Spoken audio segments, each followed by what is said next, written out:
Hello বন্ধুরা, আমি শুভ্রনীল।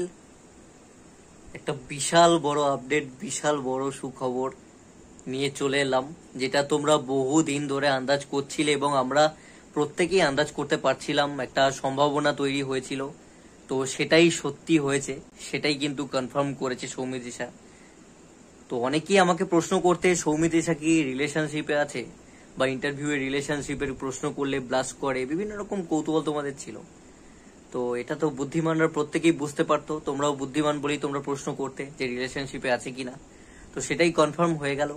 কনফার্মটা কিভাবে হলো, অনেকেই জিজ্ঞেস করেছিল যে তুমি কি রিলেশনশিপে আছো, ডেট করতে যেতে চাই, বিভিন্ন রকম কৌতূহল। একটা চ্যাট সেশন সৌমিত্রিষা করে, সেখানে বিভিন্ন রকম প্রশ্ন সে পায় এবং সেখানেই সে কিন্তু পরিষ্কার জবাব দেয় যে ভালোবাসায় আছি কিন্তু নাম বলবো না।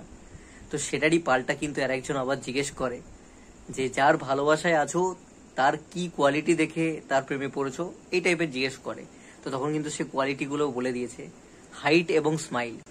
তো এখান থেকে কিন্তু এই যে কোয়ালিটিটা বলে দিল, যে দুটো কোয়ালিটির জন্য ভালো লাগে, তো এখান থেকে কিন্তু কনফার্ম করে দেওয়া হলো একরকম যে সৌমিত্রিষা রিলেশনশিপে আছে। Big breaking news, Soumitrisha Kundu রিলেশনশিপে আছে, একটা লম্বা ছেলের সাথে রিলেশনশিপে আছে, যার হাসিটা খুব সুন্দর। কে এখন সৌমিত্রিষা নাম বলবে না, ক্রমশ প্রকাশ্য।